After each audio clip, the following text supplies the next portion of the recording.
नमस्कार दोस्तों, कल मैं माय आप सभी अल्टीमेट का मनी हार्दिक बिल्डर स्वागत है सिस्टम का आरएस वर्स अगला यूट्यूब एपिसोड चैनल पर, अपलोड जहां हर करने वाला कहानी में हूं। होता है जादू, लेकिन ये हर सिर्फ मोड़ पर मेंबर्स होता के है लिए रोमांच होगा, और क्योंकि एक्शन मैं की एक दुनिया होती लैपटॉप है खरीदना बिल्कुल चाहता अनोखी। हूं ताकि मैं और भी अगर आपको अच्छी और हमारी ज्यादा कहानियां वीडियोस पसंद बना आती सकूं। हैं तो आपका लाइक और शेयर सपोर्ट जरूर बहुत करें जरूरी और है। अपनी राय हमें कमेंट्स में बताएं। अगर आप चैनल पर नए हैं तो सब्सक्राइब करना न भूलें ताकि आपको मिलती रहे हमारी हर नई कहानी की लेटेस्ट अपडेट। और हाँ, हमारे टेलीग्राम चैनल से जुड़ना न भूलें, लिंक आपको डिस्क्रिप्शन में मिल जाएगा। आरएस वर्स, जहां हर कहानी है एक नई दुनिया। एपिसोड 196। उमंग को मोनिका का टेक्स्ट मैसेज मिला जिसे वो नजरअंदाज नहीं कर सकता था। उसने फटाफट अपना फोन निकाला और मैसेज खोला।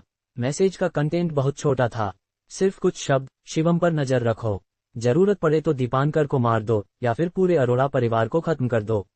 उमंग का चेहरा सख्त हो गया और उसने तुरंत जवाब दिया, हाँ मिस मोनिका। जवाब देने के बाद उमंग ने दो कश सिगरेट के लिए और सोच में पड़ गया। शिवम ने अपने जीवन में कौन सा पुण्य किया होगा? उमंग ने सिर हिलाते हुए कहा। Dot dot dot. दूसरी तरफ शिवम ने चुनौती देने के बाद सीधे पूर्वी कब्रिस्तान की ओर रुख किया। ये जगह वीरान थी, कोई इंसान नहीं दिखता था और अंधेरी ऊर्जा भारी थी। जैसे ही वो वहां पहुंचा उसे थोड़ा असहज महसूस हुआ। शिवम ने पहले उस इलाके का चक्कर लगाया, फिर वहां से निकलकर बाजार पहुंच गया। वो बाजार में इधर उधर घूमता रहा और कई लोगों का ध्यान खींच लिया। ये तो शिवम है ना? इसे बाजार में टहलने का मूड कैसे है? जल्दी से दूर हटो, कहीं फंस न जाओ। लोगों की बातों से शिवम बेपरवाह रहा। उसने बाजार से ढेर सारी अजीबोगरीब चीजें खरीदी, बड़े छोटे बैग्स में भरी और फिर पूर्वी कब्रिस्तान वापस लौट गया। अगले कुछ दिनों तक शिवम कब्रिस्तान से बाहर नहीं निकला। वो दिन रात वही रहा और कोई नहीं जानता था कि वो क्या कर रहा था। अंधेरे में मिस्टर करुण चुपके से शिवम पर नजर रख रहे थे। शिवम क्या करना चाहता है? मिस्टर करुण ने शिवम की अजीब हरकतें देखकर भौहें सिकोड़ते हुए कहा। मिस्टर करुण, क्या मैं जाकर हालात टटोलूं? उनके बगल में खड़े शख्स ने पूछा। मिस्टर करुण थोड़ा सोच में पड़ गए, फिर ठंडे लहजे में बोले, मैं खुद जाऊंगा। फिर मिस्टर करुण ने हाथ पीछे बांधे और बड़े कदमों के साथ कब्रिस्तान की ओर बढ़े। उस वक्त शिवम कब्रिस्तान में बैठकर सांस लेने की प्रैक्टिस कर रहा था। सब कुछ असामान्य रूप से शांत लग रहा था। जब मिस्टर करुण उसके पास पहुंचे तब शिवम ने धीरे से आंखें खोलीं। मिस्टर करुण के उदास चेहरे को देखकर शिवम ने ठंडे लहजे में कहा, तुम अरोड़ा परिवार का वफादार कुत्ता हो, है न? मिस्टर करुण का चेहरा बदल गया और उनके आसपास के लोग तो जैसे हमला करने को तैयार हो गए। तुम तो बड़े बेफिक्र लग रहे हो, मिस्टर करुण ने तंज कसते हुए कहा। शिवम ने उनकी तरफ एक नजर डाली और उदासीनता से बोला, अगर कुछ कहना है तो जल्दी कहो। मुझे अरोड़ा परिवार के लोग देखना पसंद नहीं। मिस्टर करुण ने डांटते हुए कहा, सुना है तुम एक वैद्य हो। तो क्या हुआ? शिवम ने भौहें उठाकर जवाब दिया। मिस्टर करुण ने बेपरवाही से कहा, अगर ऐसा है तो मुझे लगता है तुम ईशांत को ठीक कर सकते हो। शिवम ने ठहाका मारकर हंसी उड़ाई। तुम सही कह रहे हो, मेरे पास ईशांत को ठीक करने का तरीका है, लेकिन तो क्या? शिवम ने ठंडे लहजे में कहा। मिस्टर करुण ने बेपरवाही से मुस्कुराते हुए कहा, मरने से पहले तुम्हारे पास अभी मौका है। ऐसा करो, तुम ईशांत की बीमारी ठीक कर दो, फिर अपनी कल्टीवेशन को बर्बाद कर दो और अरोड़ा परिवार के दरवाजे पर 3 दिन 3 रात घुटनों के बल बैठकर दुनिया को बता दो कि ये मसला खत्म हो गया। कैसे रहेगा? मिस्टर करुण ने हाथ पीछे बांधे हुए उदासीनता से कहा। इससे कम से कम तुम्हारी जान तो बच जाएगी, है न? मिस्टर करुण ने आगे कहा। ये सुनकर शिवम के चेहरे पर हंसी उभरी। तुम अपने आप को क्या समझते हो? शिवम ने भौहें उठाकर पूछा। एक कुत्ता मेरे सामने आकर इतनी अकड़ से बात करे? शिवम ने ठंडे लहजे में डांटा। मिस्टर करुण का चेहरा थोड़ा बदल गया। उसने आंखें सिकोड़कर कहा, मैंने तुम्हें मौका दिया था। जब तुमने इसकी कदर नहीं की तो अब मौत का इंतजार करो। ये कहकर मिस्टर करुण मुड़कर चले गए। रुको, तभी शिवम ने अचानक आवाज लगाई। मिस्टर करुण ने तंज कसते हुए कहा, क्यों? सोच लिया? शिवम ने कुछ नहीं कहा। इसके बजाय वो अचानक मिस्टर करुण के सामने आ गया। मैं तुम्हें हकीकत दिखाना चाहता हूँ, शिवम ने उदासीनता से कहा। ये कहते ही शिवम ने अचानक हमला कर दिया। उसने मिस्टर करुण के पेट पर जोरदार मुक्का मारा। ये एक साधारण सा मुक्का लग रहा था, लेकिन इसने मिस्टर करुण का दंतीय ऊर्जा केंद्र तोड़ दिया। अकड़ दिखाने की कीमत चुकानी पड़ती है, शिवम ने तंज कसते हुए कहा। मिस्टर करुण ने अपने पेट को पकड़ लिया। उसे अपनी आंतरिक ऊर्जा तेजी से खत्म होती महसूस हुई। उसका चेहरा तुरंत बेहद खराब हो गया। तुमने मेरी कल्टीवेशन बर्बाद कर दी, मिस्टर करुण ने डर के मारे चीख कर कहा। शिवम ने तंज कसते हुए कहा, मैंने तुम्हारी जान बख्श दी, तुम्हें मेरा शुक्रिया अदा करना चाहिए। उसने उसे उसी की भाषा में जवाब दिया। मिस्टर करुण ने कभी नहीं सोचा था कि उसकी कही बातें उसके ही ऊपर सच हो जाएंगी। शिवम, तुम्हारा अपराध माफ नहीं किया जा सकता। पितृपुरुष तुम्हें बख्शेंगे नहीं। मिस्टर करुण बार बार चिल्लाया। शिवम ने उसे अनदेखा किया। उसने सिर घुमाया और फिर से ध्यान लगाने लगा। अरोड़ा परिवार के घर में दीपांकर का चेहरा गुस्से से तमतमाया हुआ था। शिवम को अरोड़ा परिवार की बिल्कुल परवाह नहीं। दीपांकर ने गर्जना की। उसने कभी नहीं सोचा था कि शिवम इतना घमंडी होगा। मिस्टर करुण ने दर्द में कहा, मास्टर, मेरी कल्टीवेशन खत्म हो गई। तुम्हें मेरा बदला लेना ही होगा। दीपांकर ने मिस्टर करुण की तरफ देखा और ठंडे लहजे में कहा, चिंता मत करो, मैं उसकी खाल उधेड़ दूंगा, उसकी नसें खींच लूंगा और उसे टुकड़ों में काट दूंगा। ... पलक झपकते ही दोनों की लड़ाई से पहले की आखिरी रात बची थी। उस रात शिवम ने धीरे से अपनी आंखें खोलीं। आध्यात्मिक मंडल के तीसरे स्तर पर एक आंतरिक शक्ति ग्रैंड मास्टर के खिलाफ जीतने की मेरी संभावना लगभग शून्य है, शिवम ने बड़बड़ाते हुए कहा। उसने हथेली पलटी और एक कांस्य तलवार और एक पत्थर की मूर्ति निकाली। पता नहीं ये कांस्य तलवार मुझे कोई सरप्राइज देगी या नहीं, शिवम ने दाहिने हाथ में तलवार पकड़ते हुए बड़बड़ाया। अगली सुबह पूर्वी कब्रिस्तान में लोगों की भीड़ जमा थी। कई योद्धा जो ये शानदार तमाशा मिस नहीं करना चाहते थे, चर्चा की वजह से वहां पहुंचे। वे आगे जाने की हिम्मत नहीं कर रहे थे, लेकिन कब्रिस्तान को घेर लिया। सांता भी कब्रिस्तान पहुंचा। उसने शिवम को देखा जो पैरों पर बैठा था और उसके मन में मिलीजुली भावनाएं थीं। देखो, शिवम पहले से ही यहाँ है। वो वहां बैठकर क्या कर रहा है? ऐसा लग रहा है जैसे वो ध्यान कर रहा है। क्या तुम्हें नहीं लगता कि कुछ अजीब है? जब से मैंने पूर्वी कब्रिस्तान में कदम रखा, मेरे शरीर को एक दबाव महसूस हो रहा है। हाँ, पूर्वी कब्रिस्तान में अंधेरी ऊर्जा बहुत भारी है। ये हमारी आंतरिक शक्ति के खिलाफ है, तो स्वाभाविक रूप से हमारी ताकत दब जाएगी। क्या शिवम ने ये जानबूझकर किया? लेकिन उसकी ताकत भी तो दबेगी। एक पल के लिए आसपास के लोग जोर शोर से चर्चा करने लगे। उमंग और एक अन्य आंतरिक शक्ति ग्रैंड मास्टर जो शिवम की सुरक्षा के लिए जिम्मेदार था, भी वहां पहुंचे। इस आंतरिक शक्ति ग्रैंड मास्टर का नाम केविन था। हालांकि वो उमंग जितना ताकतवर नहीं था, फिर भी वो एक शीर्ष आंतरिक शक्ति ग्रैंड मास्टर था। वो दीपांकर से कहीं ज्यादा शक्तिशाली था, जो हाल ही में आंतरिक शक्ति ग्रैंड मास्टर बना था। दोनों ने अपनी आंतरिक ऊर्जा को संयमित किया और अंधेरे में नजर रखने लगे। मिस्टर उमंग, मुझे भी अपनी आंतरिक ऊर्जा में दबाव महसूस हो रहा है, केविन ने उदास स्वर में कहा। उमंग ने हल्का सा सिर हिलाया और कहा, ताकत कितनी भी हो, कुछ हद तक दबाव तो होगा। लेकिन जितनी ज्यादा ताकत उतना कम दबाव। ये सुनकर केविन ने आश्चर्य से कहा, क्या शिवम खुद अपनी कब्र नहीं खोद रहा? उमंग भी इसे समझ नहीं पाया। आखिरकार दीपांकर एक आंतरिक शक्ति ग्रैंड मास्टर था, तो उस पर दबाव निश्चित रूप से शिवम से बहुत कम होगा। जब दोनों उलझन में थे, तभी एक रोल्स रॉयस गाड़ी बड़े शान से वहां पहुंची। जैसे ही गाड़ी रुकी, दीपांकर को उसमें से उतरते देखा गया। दीपांकर के आने से माहौल तुरंत तनावपूर्ण हो गया। लोगों ने एक के बाद एक दीपांकर का अभिवादन किया और वहां से चीखें भी सुनाई दीं। दीपांकर की नजरें सिर्फ शिवम पर थीं। उसने शिवम को घूरते हुए ठंडे लहजे में कहा, छोटे हरामी, तुम सचमुच आने की हिम्मत कर गए। शिवम धीरे से जमीन से उठा। उसने हाथ पीछे बांधे और बेपरवाही से मुस्कुराते हुए कहा, बूढ़े हरामी, मैं तुम्हारा इंतजार काफी देर से कर रहा हूँ। अपनी गर्दन अच्छे से धो ली। ये सुनकर वहां मौजूद सभी लोग हैरान रह गए। कई लोगों की सांसें थम गईं। शिवम को दीपांकर की बिल्कुल परवाह नहीं थी। दीपांकर का चेहरा गुस्से से लाल हो गया। उसने तंज कसते हुए कहा, तुम्हारी जीभ तो बड़ी तेज है, बाद में मैं तुम्हारा मुंह सिल दूंगा। ये कहकर दीपांकर ने एक कदम आगे बढ़ाया और पलक झपकते पूर्वी कब्रिस्तान में पहुंच गया। एक आंतरिक शक्ति ग्रैंड मास्टर की आंतरिक ऊर्जा तुरंत बाहर निकली। इस भयानक ऊर्जा ने कब्रिस्तान में रेत और पत्थरों को उड़ा दिया।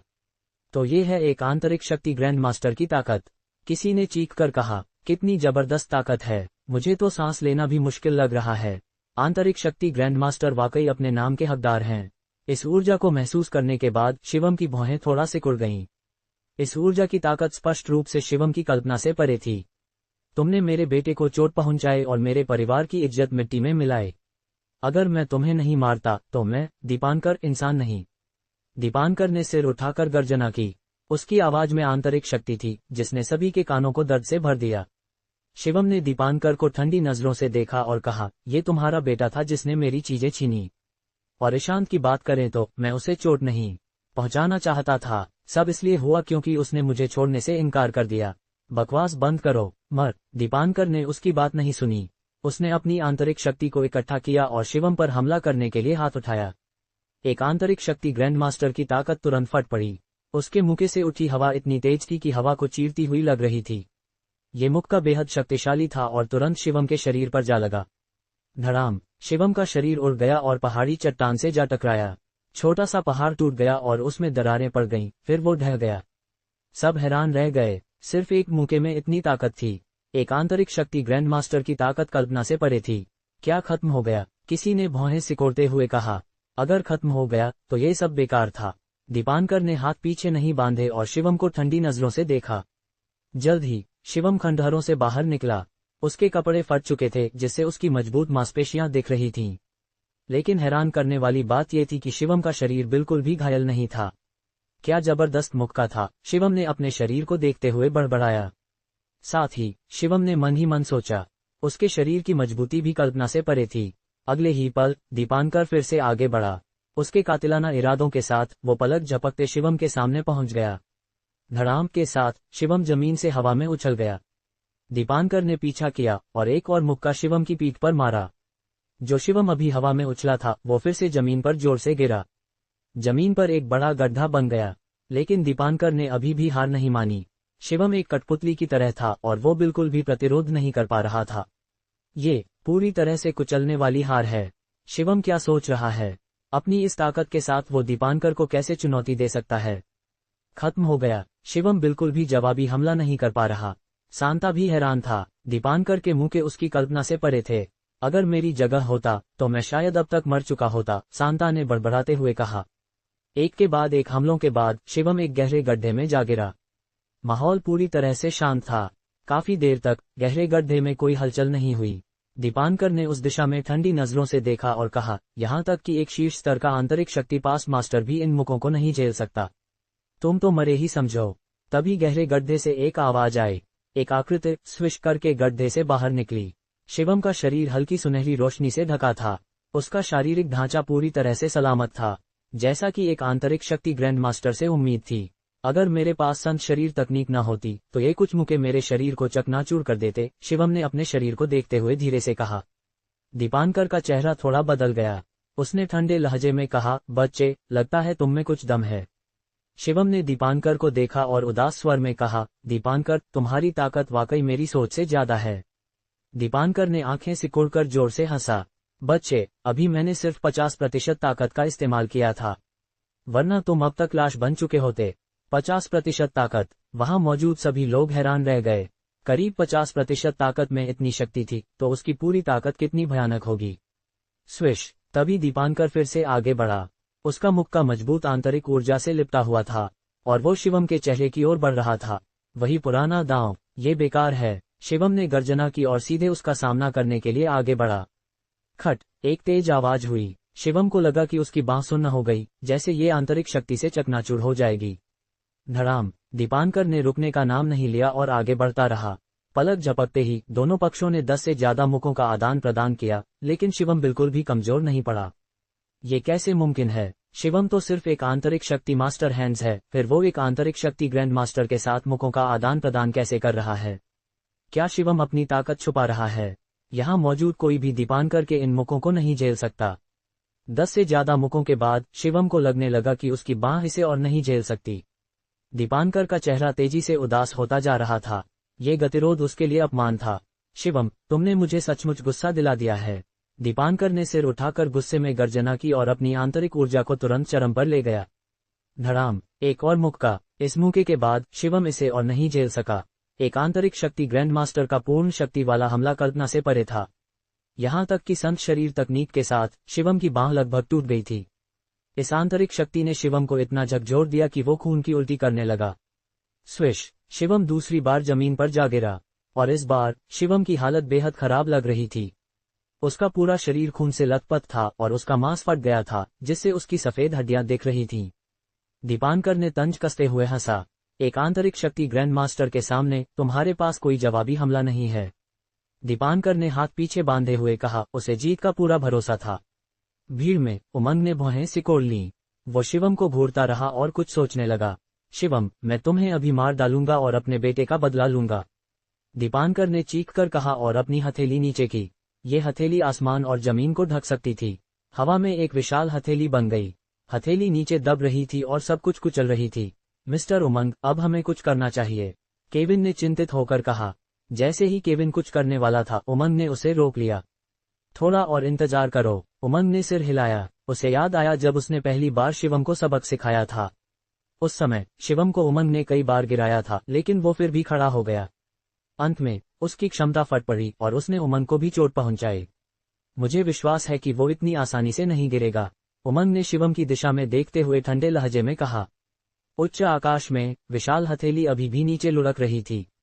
तेज हवा के साथ रेत और पत्थर उड़ रहे थे।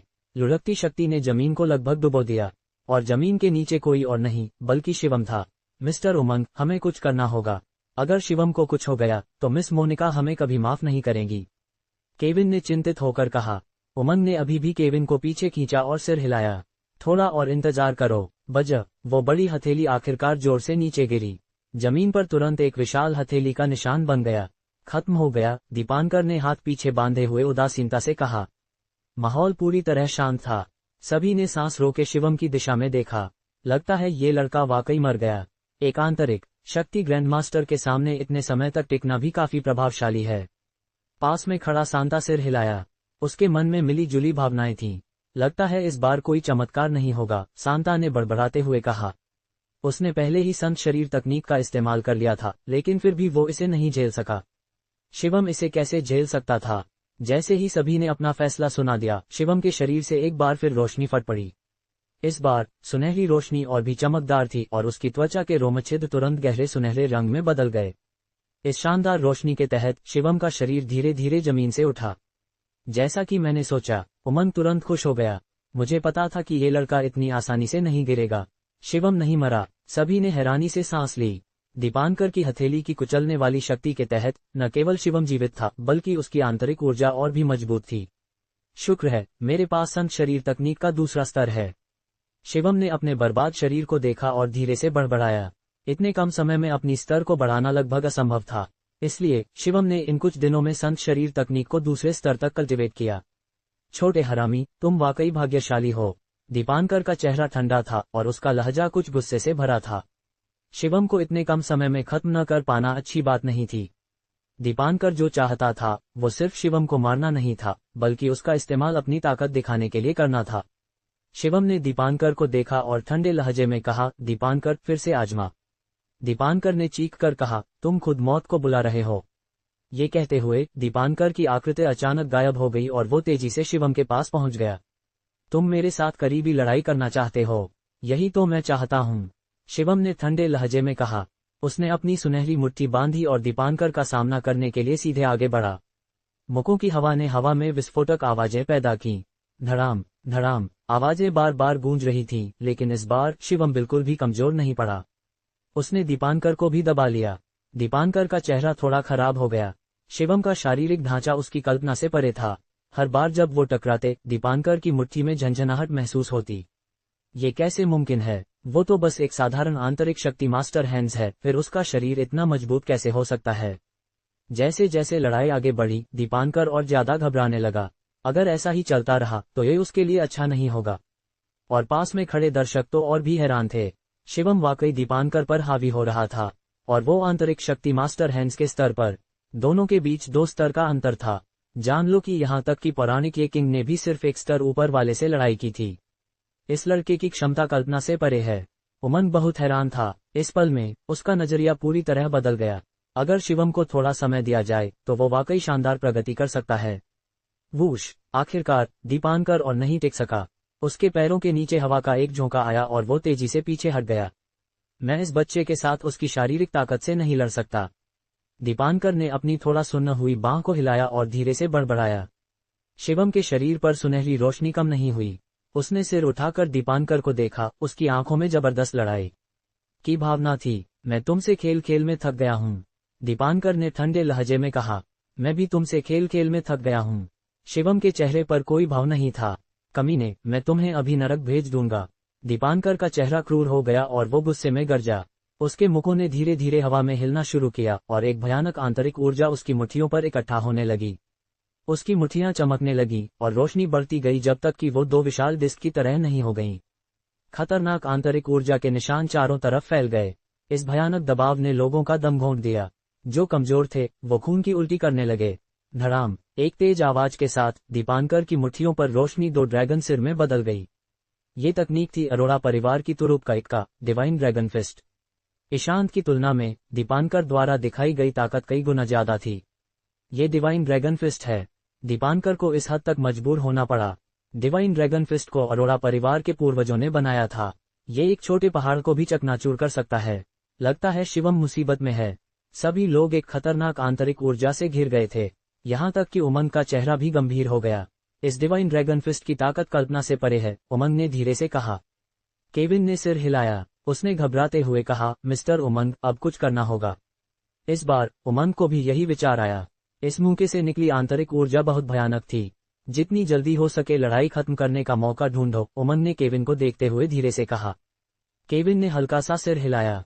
उसने अपनी आंतरिक ऊर्जा को अधिकतम तक बढ़ा लिया और किसी भी समय हमला करने को तैयार था।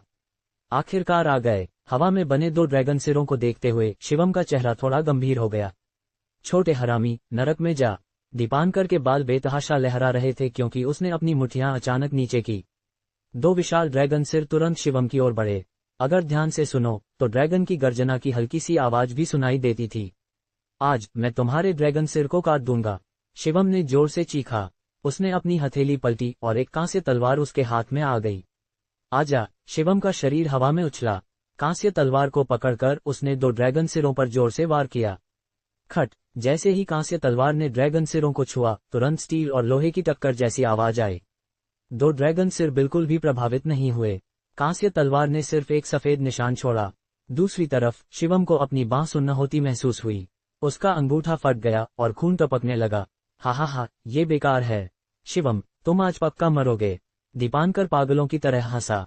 शिवम ने आह भरी। उसने कांस्य तलवार की तरफ देखा और धीरे से बड़बड़ाया, लगता है मैं तुम पर भरोसा नहीं कर सकता।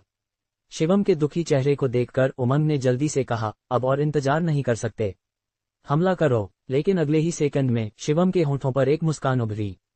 शुक्र है, मैंने 2 तैयारी कर रखी थी। दीपांकर, तुम आज पक्का मरोगे। शिवम ने ठंडे लहजे में हंसा। उसके पैर हिल गए और उसने अपने हाथ फैलाए। आसपास की अंधेरी ऊर्जा शिवम की ओर इकट्ठा होने लगी। क्या तुम्हें पता है कि मैं 3 दिन पहले पूर्वी कब्रिस्तान में आया था? शिवम ने ठंडे लहजे में मुस्कुराते हुए कहा, क्योंकि मैंने यहाँ पहले से ही एक जादुई चक्र बनाया है। बूढ़े हरामी, मरने की बारी तुम्हारी है। शिवम ने गर्जना की और कब्रिस्तान के आसपास अचानक रोशनी की किरणें चमकने लगीं। पलक झपकते ही कब्रिस्तान में 8 किरणें चमकीं। रोशनी इतनी तेज थी कि वो बादलों को भेदती हुई लग रही थी। ये क्या है? इस दृश्य से सभी लोग हैरान रह गए। यहाँ तक कि उमंग का चेहरा भी आश्चर्य से भरा था और वो इन किरणों को एकटक देख रहा था। क्या शिवम एक जादुई चक्र मास्टर भी है? उमंग ने कठिनाई से निगलते हुए कहा। उसने अचानक महसूस किया कि उसने पहले शिवम को कम आंका था। वो वाकई बहुत अज्ञानी था। उसके पास martial arts skills, medical skills और जादुई चक्र स्किल्स थे। ये स्किल्स एक शीर्ष स्तर का परिवार स्थापित करने के लिए काफी थे। बूढ़े हरामी, तुम मरने के लायक हो। शिवम की नजर बेहद ठंडी थी। इस पल में उसका रुतबा भी तुरंत बदल गया। चारों तरफ से अंधेरी ऊर्जा की लहरें उमड़ पड़ीं। शिवम को केंद्र मानकर वो एक छोटे से भंवर में इकट्ठा होने लगीं। माहौल तुरंत तनावपूर्ण हो गया और कुछ लोग तो कांपने लगे। दीपांकर के चेहरे पर हैरानी का भाव उभरा, लेकिन वो डरा नहीं, क्योंकि दीपांकर को डिवाइन ड्रैगन फिस्ट पर पूरा भरोसा था। नाटक कर रहे हो शिवम, तुम आज पक्का मरोगे। दीपांकर ने बार बार गर्जना की और 2 विशाल ड्रैगन सिर शिवम की ओर जोर से बढ़े। देखता हूँ, मैं तुम्हें कुचल देता हूँ। शिवम ने गर्जना की और सारी अंधेरी ऊर्जा तुरंत उसकी मुट्ठी पर इकट्ठा हो गई। धड़ाम, ये एक अभूतपूर्व विशाल टक्कर थी और सभी लोग इससे प्रभावित हुए। मजबूत लोग कुछ कदम पीछे हट गए, जबकि कमजोर लोग वहीं घुटनों पर गिर गए। बूढ़े हरामी, नरक में जा। शिवम का चेहरा क्रूर हो गया और वो बार बार गरजता रहा। उसके शरीर की मांसपेशियां नसों की तरह उभर आईं और उसकी मुट्ठियां कुचलने वाली शक्ति के साथ नीचे गिरीं। आखिरकार 2 ड्रैगन सिर और नहीं टिक सके और उनमें दरारें पड़ने लगीं। क्रैक! फिर सभी की नजरों के सामने ड्रैगन सिर पूरी तरह टूट गए और रोशनी के टुकड़ों में बदलकर हवा में बिखर गए। ये कैसे मुमकिन है? दीपांकर की आंखें फट गईं और उसे तुरंत एहसास हुआ कि कुछ गलत है। लेकिन अब बहुत देर हो चुकी थी। अंधेरी ऊर्जा को सोखने के बाद शिवम जैसे पागलपन की हालत में पहुंच गया था। उसने एक कदम आगे बढ़ाया और उसकी सुनहरी रोशनी से लिपटी मुट्ठी दीपांकर की छाती पर जोर से गिरी। दीपांकर की छाती तुरंत कई बार धंस गई और उसका शरीर जमीन पर भारी गिरा। नरक में जा। शिवम ने रुकने का नाम नहीं लिया। उसने मौके का फायदा उठाया और हमला जारी रखा। बार बार उसने दीपांकर के शरीर पर जोरदार मुक्के मारे। इस विशाल शक्ति के तहत दीपांकर का शरीर लगभग चकनाचूर हो गया। उसने खून की एक बड़ी उल्टी की। ये कैसे मुमकिन है? सभी ने हैरानी से सांस ली। एक सम्मानित आंतरिक शक्ति ग्रैंड मास्टर को जमीन पर दबाकर पीटा जा रहा था। दीपांकर, जिसने पुणे में इतने सालों तक राज किया, अब जमीन पर मरे हुए कुत्ते की तरह पड़ा था। ये तो सभी के दिमाग को हिला देने वाला था। छोटे हरामी, तुम्हारी हिम्मत कैसे हुई? दीपांकर गुस्से में चीखा, लेकिन उसे फिर से एक मुक्का पड़ा। धड़ाम, एक और मुक्का दीपांकर के चेहरे पर लगा। इस मुक्के के तहत दीपांकर की चेहरे की हड्डियां टूट गईं। उसका चेहरा काला नीला पड़ गया। हमलों की एक श्रृंखला के बाद दीपांकर पूरी तरह से जमीन पर गिर गया। वो कई बार उठने की कोशिश करता, लेकिन टूटने की कगार पर था और भारी गिर जाता। शिवम जोर से हौंफ रहा था और दीपांकर को घूर रहा था। छोटे हरामी, तुम! दीपांकर ने कठिनाई से ये शब्द निकाले, लेकिन इससे पहले कि वो अपनी बात पूरी करता, उसने खून की एक और उल्टी की। फिर वो जमीन पर गिर गया और पूरी तरह से बेहोश हो गया। खत्म हो गया। ये लड़ाई, जिस पर सभी की नजर थी, बस ऐसे ही खत्म हो गई। दीपांकर ने 3 साल तक कल्टीवेट किया और सोचा कि वो फिर से पुणे पर राज कर सकता है। लेकिन जैसे ही वो एकांतवास से बाहर आया, उसे एक जूनियर ने बुरी तरह से घायल कर दिया। दीपांकर हार गया, किसी ने धीरे से कहा। उन्हें पता था कि आज से शिवम निश्चित रूप से सभी का ध्यान आकर्षित करेगा। यहाँ तक कि कई लोग उसके साथ जुड़ने की कोशिश करेंगे। अगर वो चाहता तो वो अरोड़ा परिवार की जगह ले सकता था। शिवम वाकई जीत गया। सांता थोड़ा उत्साहित था। हालांकि उसकी कल्टीवेशन खत्म हो चुकी थी, लेकिन शिवम को जीतते देख वो खुश होने से खुद को रोक नहीं सका। ये लड़का निश्चित रूप से एक शीर्ष स्तर का जीनियस है। अगर उसे थोड़ा समय दिया जाए तो वो मुंबई जाकर बड़े परिवारों के शिष्यों से मुकाबला कर सकता है। उमंग की आंखों में उत्साह था। ऐसा जीनियस बर्बाद नहीं होना चाहिए। आज से मैं निश्चित रूप से उसे शिखर तक पहुंचते देखूंगा। उमंग ने मन ही मन फैसला किया। पहले उसने शिवम की रक्षा सिर्फ राठौर परिवार के आदेशों की वजह से की थी, लेकिन अब उमंग शिवम को शिखर पर खड़ा देखना चाहता था। दीपांकर, अपना ख्याल रखना, शिवम ने ठंडे लहजे में कहा। ये कहकर शिवम ने अपने शरीर को हिलाया और मुश्किल से भीड़ की ओर बढ़ा। मिस्टर शिवम, कृपया गाड़ी में बैठें। सांता तेजी से आगे आया और शिवम को गाड़ी में बैठने में मदद की। गाड़ी में बैठते हुए शिवम के चेहरे पर आखिरकार एक मुस्कान उभरी। उसने अपनी आखिरी ताकत का इस्तेमाल करके मोनिका को एक मैसेज भेजा। मोनिका, मैं जीत गया। ये टेक्स्ट मैसेज भेजने के बाद शिवम बेहोश हो गया। शारीरिक थकावट की वजह से उसे तुरंत आराम की जरूरत थी। ... दीपांकर की हार की खबर जल्दी ही पूरे पुणे में फैल गई। हालांकि दीपांकर मरा नहीं था, लेकिन वो बुरी तरह घायल था। ये नतीजा सभी की कल्पना से परे था। यहाँ तक कि जयपुर में भी लोगों को इस बात का पता चल गया। मिस्टर शिवम वाकई जीत गए। रघुनाथ उत्साह से उछल पड़ा।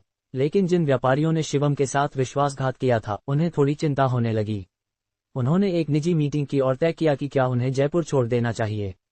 काफी सोच विचार के बाद वो जयपुर के व्यापारिक अफसरों को छोड़ नहीं सके। शिवम दिल का नर्म इंसान है। अगर हम माफी मांग लें तो मुझे लगता है वो हमें जिम्मेदार नहीं ठहराएगा। सभी ने सहमति जताई। इस वजह से अरोड़ा परिवार को भारी नुकसान हुआ। इसके उलट शिवम पुणे में एक बड़ा नाम बन गया। लोगों की भीड़ इस घटना की वजह से उसके पास आने लगी। कई बड़े परिवार तो ऊंची कीमत देकर शिवम की सुरक्षा हासिल करना चाहते थे। पलक झपकते ही 3 दिन बीत गए। दीपांकर का शरीर पूरी तरह से पट्टियों से लिपटा हुआ था और वो बिस्तर पर लेटा हुआ था, हिल भी नहीं पा रहा था। मास्टर, मिस्टर करुण बहुत दुखी दिख रहे थे। वो जमीन पर घुटनों के बल बैठे और गुस्से में बोले, मास्टर, हमें शिवम को बख्शना नहीं चाहिए। दीपांकर बदला लेना नहीं चाहता था, लेकिन अब जब वो हिल भी नहीं सकता था तो वो क्या कर सकता था। मास्टर, जब हम मार्शल आर्ट्स में उसे हरा नहीं सकते तो हम अरोड़ा परिवार के कनेक्शंस का इस्तेमाल करके शिवम को खत्म कर देंगे। मिस्टर करुण की आंखों में क्रूरता चमकी। दीपांकर को मिस्टर करुण का मतलब समझ आ गया। उसने अपनी आंखें झपकाकर सहमति जताई। मिस्टर करुण तुरंत उठे और वार्ड से बाहर निकल गए। उसने अपना फोन निकाला और एक कॉल किया। शिवम को तुरंत पकड़ने के लिए किसी को भेजो। मिस्टर करुण ने ठंडे लहजे में कहा। चाहे उसकी मार्शल आर्ट स्किल्स कितनी भी अच्छी हों, आधुनिक समाज में कोई भी अधिकारियों के खिलाफ नहीं जा सकता और कोई भी आधुनिक हथियारों का मुकाबला नहीं कर सकता। ... दूसरी तरफ जब शिवम होश में आया तो उसे लगा कि उसका शरीर लगभग पूरी तरह ठीक हो चुका था। उसके पास आने वाले चापलूसों की संख्या अभी भी खत्म नहीं हो रही थी। कुछ समय के लिए शिवम थोड़ा परेशान हो गया। अब जयपुर लौटने का समय था, शिवम ने सोचा। कम से कम जयपुर में इतने लोग उसे परेशान करने नहीं आएंगे। वहां का माहौल अपेक्षाकृत शांत था, तो शिवम इस मौके का फायदा उठाकर जॉर्डी को बचाने के लिए दवा बना सकता था। इसके अलावा शिवम को जयपुर की स्थिति की भी थोड़ी चिंता थी। आखिरकार दीपांकर वहां एक बार जा चुका था, इसलिए शिवम उसी दिन गाड़ी चलाकर जयपुर के लिए निकल गया। शिवम के जयपुर लौटने की खबर जंगल की आग की तरह फैल गई। सड़क पर उसे देखने वाला हर शख्स उसका अभिवादन करने लगता। इस घटना का प्रभाव शिवम की कल्पना से कहीं ज्यादा था। शिवम के घर पहुंचने के थोड़े समय बाद रघुनाथ ड्रैगन पैराडाइज विला में गाड़ी लेकर पहुंचा। शिवम को देखते ही रघुनाथ घुटनों पर बैठ गया। वो फूट फूट कर रोने लगा और उसका गैंगस्टर जैसा रवैया पूरी तरह गायब हो गया। शिवम ने अपनी हथेली बढ़ाई और एक नर्म शक्ति ने रघुनाथ को खड़ा करने में मदद की। तुम क्यों रो रहे हो, क्या हुआ? शिवम ने भौहें सिकोड़ते हुए पूछा। रघुनाथ ने रोते हुए शिवम को सारी बात बताई। ये लोग सब दो मुँहे हैं, अगर ये न होते तो लांस की दोनों टांगें न खोती। बोलते बोलते रघुनाथ की आंखों से फिर आंसू बहने लगे। शिवम का चेहरा थोड़ा खराब हो गया और उसका गुस्सा अचानक भड़क उठा। उसने गहरी सांस ली और धीरे से कहा, रघुनाथ, आज रात के लिए एक दिन का इंतजाम करो। बस कह देना कि तुम मेरा स्वागत करना चाहते हो। ये सुनकर रघुनाथ ने जल्दी से सिर हिलाया और कहा, ठीक है मिस्टर शिवम, आपको किन्हें बुलाना है? किसी को बुलाने की जरूरत नहीं, जो आना चाहेंगे वो खुद ब खुद आ जाएंगे, शिवम ने धीरे से कहा।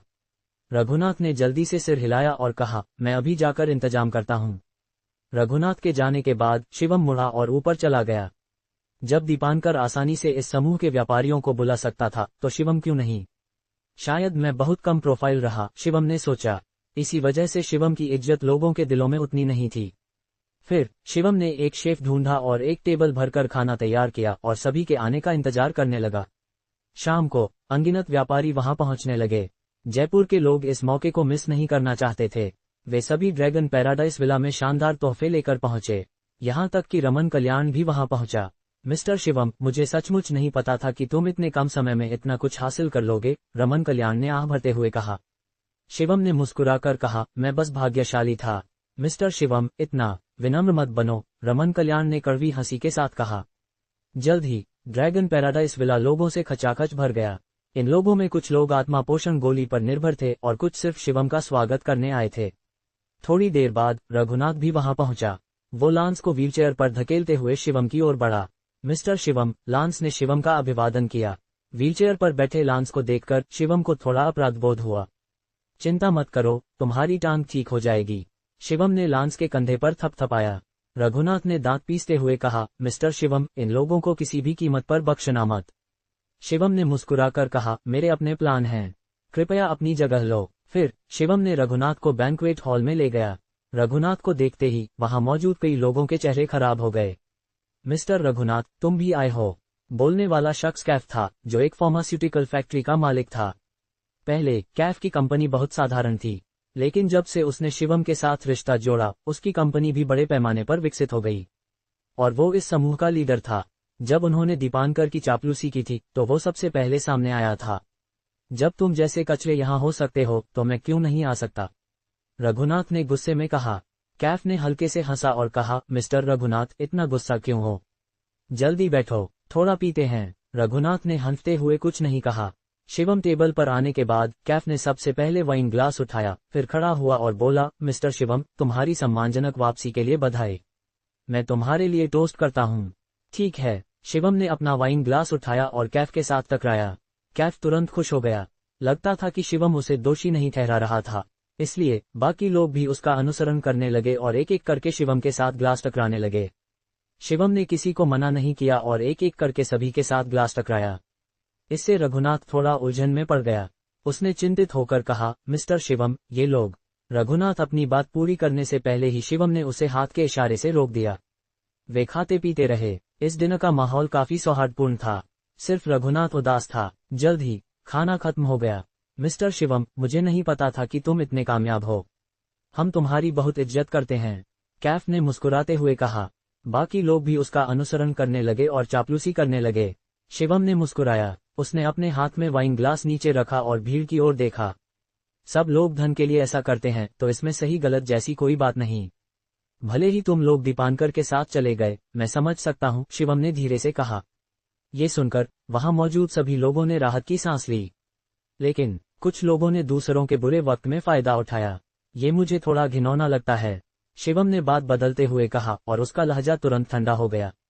माहौल तुरंत सख्त हो गया और एक पल के लिए सब कुछ अजीब सा हो गया। शिवम ने सभी पर नजर डाली और उदासीनता से कहा, अब अगर तुम लोग अपनी गलती स्वीकार कर लो तो शायद मैं तुम्हें माफ कर दूं। इस समूह ने इधर उधर देखा और आखिरकार अपनी नजरें कैफ पर टिका दी, जैसे वो कैफ के उदाहरण का इंतजार कर रहे हों। कैफ खड़ा हुआ और बोला, मिस्टर शिवम, तुम क्या कह रहे हो? दीपांकर कुछ भी नहीं है। क्या वो तुमसे तुलना करने लायक है? कैफ, उस वक्त तुमने ऐसा नहीं कहा था। रघुनाथ तुरंत गुस्से में भड़क उठा। कैफ ने रघुनाथ को अनदेखा किया और आगे बोला, मिस्टर शिवम, इस नीच इंसान के बहकावे में मत आना। कौन कमीना नीच इंसान है? रघुनाथ ने गुस्से में चीखा। कैफ बेपरवाह रहा। उसने हल्के से हंसते हुए कहा, मुझे लगता है यहाँ मौजूद सभी लोग जानते हैं कि मैं किसकी बात कर रहा हूँ। कैफ के शब्दों को सुनने के बाद जैसे सभी को कोई आदेश मिल गया हो। उन्होंने सिर हिलाकर कहा, हाँ, मिस्टर कैफ सही कह रहे हैं। मिस्टर शिवम, तुम्हें इस नीच इंसान के बहकावे में नहीं आना चाहिए। रघुनाथ इतना गुस्सा हो गया कि वो भड़क उठा। उसने कैफ को गुस्से से घूरा और मन ही मन उसे फाड़ देने की इच्छा की। मिस्टर शिवम, तुमने देखा, सभी लोग सच जानते हैं। कैफ ने मुस्कुराते हुए कहा। शिवम ने कैफ को देखा। उसने आंखें सिकोड़कर कहा, कैफ, तुमने न सिर्फ मेरे बुरे वक्त में मुझ पर हमला किया, बल्कि मुझे बेवकूफ भी समझ लिया। कैफ का चेहरा बदल गया। वो कुछ कहने ही वाला था कि शिवम ने पहले ही अपनी बड़ी हथेली लहराई। धड़ाम, कैफ उड़ गया। उसका खून लगातार उगल रहा था। कैफ का चेहरा कुछ खराब हो गया, लेकिन वो जानता था कि चाहे कुछ भी हो, उसे अपनी गलती स्वीकार नहीं करनी चाहिए। इसलिए कैफ ने दर्द को अनदेखा किया और जमीन से रेंग कर उठा। उसने दुखी होकर कहा, मिस्टर शिवम, तुमने मुझे गलत समझ लिया। मैंने जो कहा वो बिल्कुल सच है। बिल्कुल सच। शिवम ने बार बार तंज कसा। तुम तब तक आंसू नहीं बहाते जब तक ताबूत न देख लो। ये कहकर शिवम ने अपने हाथ ताली बजाए। दीवार पर अचानक एक बड़ी स्क्रीन दिखाई दी। कैफ, क्या तुम्हें पता है कि एक चीज होती है जिसे सर्विलांस कैमरा कहते हैं? शिवम ने तंज कसते हुए कहा। जैसे ही उसने ये कहा, दीवार पर बड़ी स्क्रीन पर उस दिन का दृश्य धीरे धीरे दिखने लगा। स्क्रीन पर कैफ झुककर नमस्ते कर रहा था और सभी को रघुनाथ को बदनाम करने के लिए उकसा रहा था। स्क्रीन का कंटेंट देखकर रघुनाथ उत्साहित होकर खड़ा हुआ और बोला, कैफ, अब तुम्हारे पास और क्या कहना है? कैफ का चेहरा थोड़ा खराब हो गया। उसने कभी नहीं सोचा था कि शिवम लिविंग रूम में सर्विलांस कैमरा लगाएगा। मिस्टर शिवम, उस दिन जो हुआ वो वाकई मेरी गलती थी। कैफ ने जल्दी से हार मान ली। उसने शर्मिंदगी से मुस्कुराते हुए कहा, मिस्टर शिवम, उस दिन मेरे पास कोई चारा नहीं था। दीपांकर बहुत डरावना था। मुझे अपनी जान भी तो बचानी थी। शिवम ने तंज कसते हुए कहा, अपनी जान बचाने की चाहत को मैं समझ सकता हूँ, लेकिन तुमने दीपांकर का इस्तेमाल रघुनाथ को खत्म करने के लिए किया। माफ करना, मैं इसे बर्दाश्त नहीं कर सकता। कैफ घबराया नहीं, क्योंकि उसके दिमाग में शिवम बहुत क्षमाशील था। इसलिए कैफ ने मुस्कुराते हुए कहा, मिस्टर शिवम, कृपया मुझे माफ कर दो। मुझे अपनी गलती का एहसास है और मैं रघुनाथ को मुआवजा देने को तैयार हूँ। तुम्हें क्या लगता है? मुआवजा? शिवम का चेहरा ठंडा हो गया। कैफ, तुमने अपने ही लोगों के साथ विश्वासघात किया और लांस की दोनों टांगें गंवाने का कारण बना। क्या मुआवजा इसे हल कर सकता है? तो फिर तुम और क्या चाहते हो? कैफ ने बड़बड़ाया। जो हो गया वो हो गया। मैं मुआवजा देने को तैयार हूँ, ये पहले ही बहुत है। और ये लोग अब मेरी बात मानते हैं। हमारे बिना तुम्हारे लिए काम करने वाला कोई नहीं होगा, तो तुम पैसा नहीं कमा पाओगे, है न? ये बहुत साफ था कि कैफ शिवम को बिल्कुल भी गंभीरता से नहीं ले रहा था। उसका दीपांकर के प्रति रवैया शिवम के प्रति रवैये से पूरी तरह अलग था। यहाँ तक कि शिवम ने दीपांकर को हरा दिया था, फिर भी कैफ की नजरों में शिवम का प्रभाव दीपांकर से बहुत कम था। क्या तुम मुझे चुनौती दे रहे हो? शिवम ने आंखें सिकोड़कर कहा। उसने तंज कसते हुए कहा, लगता है कभी कभी मुझे तुम लोगों के साथ ज्यादा अच्छा नहीं होना चाहिए। जैसे ही उसने ये कहा, शिवम ने अपनी उंगली उठाई और एक हिंसक शक्ति ने कैफ के घुटनों को चकनाचूर कर दिया। कैफ तुरंत धड़ाम से घुटनों पर गिर गया। अब मुझे एक सिद्धांत समझ आया। तुम लोगों के लिए तुम्हें मुझसे डराना होगा। शिवम धीरे धीरे उठा और कैफ की ओर कदम बढ़ाने लगा। कैफ का चेहरा कुछ खराब हो गया और उसने डर के मारे कहा, तुम क्या करना चाहते हो?